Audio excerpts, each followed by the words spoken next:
نحمدہ ونصلی ونسلم علی رسولہ الکریم۔ سوال ہے شب معراج کی کیا حقیقت ہے اور کیا شب معراج کے بعد والا روزہ رکھنا ضروری ہے؟ محترم بھائیو، اس بات میں تو کوئی شک نہیں ہے کہ اللہ مالک الملک نے اپنی قدرت کاملہ سے اپنے آخری نبی خاتم النبیین محمد الرسول اللہ صلی اللہ علیہ وسلم کو معراج کروایا ہے۔ مکہ سے لے کر بیت المقدس تک اور بیت المقدس سے لے کر 7ویں آسمان تک اور 7ویں آسمان سے سدرۃ المنتہا تک اللہ رب العالمین نے حالت بیداری میں رسول اللہ صلی اللہ علیہ وسلم کو رات کے کچھ حصے میں سیر کروائی اور پھر مکے پہنچا بھی دیا۔ تو یہ حالت بیداری میں ہوا ہے اور رسول اللہ صلی اللہ علیہ وسلم کو بہت ساری چیزیں مالک الملک نے اس سفر کے اندر دکھائی ہیں۔ یہ معجزہ ہے محمد الرسول اللہ صلی اللہ علیہ وسلم کا، عظیم الشان معجزہ ہے۔ اس معجزے کے ایک حصے کا تذکرہ اللہ نے سورہ بنی اسرائیل کی پہلی آیت میں کیا ہے، سبحان الذی اسریٰ بعبدہ لیلا من المسجد الحرام الی المسجد الاقصی، اور اس کا تذکرہ سورہ نجم میں بھی ہوا ہے۔ احادیث کے اندر اس معراج کی پوری تفصیل رسول مکرم صلی اللہ علیہ وسلم سے ثابت ہے اور حضرت انس بن مالک رضی اللہ عنہ اور دوسرے صحابہ نے بیان فرمائی ہے۔ رہا اس رات، یہ کون سی رات تھی، یہ اللہ رب العالمین بہتر جانتے ہیں۔ اللہ رب العالمین نے اس رات کا علم اپنے بندوں سے چھپا دیا ہے، وہ اس کی حکمت بھی رب العالمین بہتر جانتے ہیں۔ رسول مکرم صلی اللہ علیہ وسلم نے اس رات کی کوئی تعیین نہیں کی، خلفائے راشدین نے اس رات کی کوئی تعیین نہیں کی، صحابہ میں سے کسی صحابی نے اس رات کی کوئی تعیین نہیں کی۔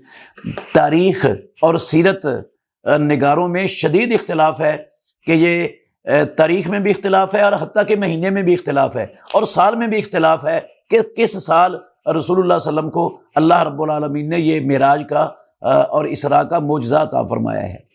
تو یہ 27 رجب والی کوئی سند دنیا میں موجود نہیں ہے، یہ خام خواہ لوگوں نے اپنے پاس سے ہی بنا لیا بغیر کسی دلیل کے اور بغیر سند کے۔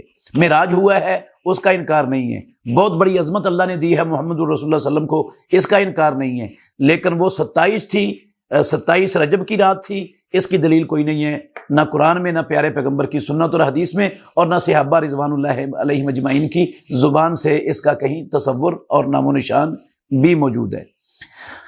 باقی معراج ہوا ہے رسول اللہ صلی اللہ علیہ وسلم کو، اللہ کے نبی نے اس معراج کے بعد کبھی بھی معراج کی رات کو جاگ کر عبادت نہیں کی۔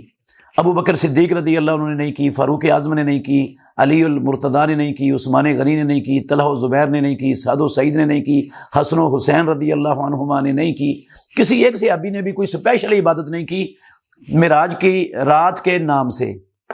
ویسے جو تہجد پڑھتے تھے صحابہ اور رسول اللہ صلی اللہ علیہ وسلم وہ پڑھتے تھے ہمیشہ، لیکن سپیشل معراج کے نام سے آپ نے کوئی رات منائی ہو، جشن منایا ہو، چراغاں کیا ہو اور اس کی کوئی عبادت کی ہو، ایسا صحیح حدیث میں اور صحابہ کی زندگیوں میں کہیں وجود نہیں ہے۔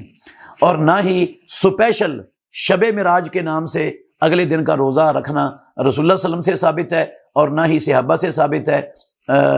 کہیں بھی اس کا صحیح سند تو کجا کسی ضعیف سند کے اندر بھی، ضعیف حدیث کے اندر بھی اس کا وجود نہیں ہے۔ یہ کام اگر ثواب ہوتا، نیکی ہوتا، اللہ کے تقرب کا ذریعہ ہوتا اور اللہ کی عبادت ہوتی تو سب سے پہلے رسول اللہ صلی اللہ علیہ وسلم ضرور کرتے، صحابہ ضرور کرتے۔ اگر انہوں نے نہیں کیا تو یہ ہمیں اس سے گریز کرنا چاہیے، کیونکہ اسلام رسول اللہ صلی اللہ علیہ وسلم کی زندگی میں مکمل ہو گیا ہے، صحابہ نے اس پر عمل کیا ہے، جیسے صحابہ نے عمل کیا ہے ویسے ہم عمل کریں گے تو پھر اللہ کے ہاں وہ ہمارا عمل قبول ہوگا، ورنہ وہ عمل ہمارے منہ پر دے مارا جائے گا۔ بے شک وہ عمل اچھا ہے، عبادت کا عمل ہے، لیکن جو رسول اللہ صلی اللہ علیہ وسلم نے نہیں کیا، صحابہ نے نہیں کیا، جس کی رسول اللہ صلی اللہ علیہ وسلم نے اجازت نہیں دی، جس کی دلیل نہیں ہے، وہ ہم نہیں کر سکتے۔ میں ایک مثال دیتا ہوں، ہم نماز ظہر کی 4 اور عصر کی 4 اور عشاء کی 4 رکعتیں پڑھتے ہیں فرض، اگر ہم 6 پڑھ لیں تو کیا نماز ہو جائے گی ہماری؟ حالانکہ 6 رکعتیں پڑھنا غلط نہیں ہے۔ اسی طرح اذان جنازے میں اور عید الفطر عید الاضحیٰ میں رسول اللہ صلی اللہ علیہ وسلم سے ثابت نہیں ہے۔ اذان اچھا کام ہے، کیا اگر ہم ان موقعوں پر اذان دیں گے تو ثواب ملے گا؟ ثواب نہیں ملے گا، اس کا گناہ ملتا ہے، کیونکہ دین مکمل ہو گیا ہے۔ یہ طریقہ نہیں ہے رسول اللہ صلی اللہ علیہ وسلم کا، نہ صحابہ کا۔ تو جو کام نبی مکرم نے نہیں کیا، صحابہ نے نہیں کیا، ہمیں اس کو نیکی، ثواب، دین، اللہ کے تقرب کا ذریعہ سمجھ کر نہیں کرنا چاہیے۔ اسی کو بدعت کہا جاتا ہے، اور اس سے بندے کے اعمال کے ضائع ہونے کا خطرہ ہے۔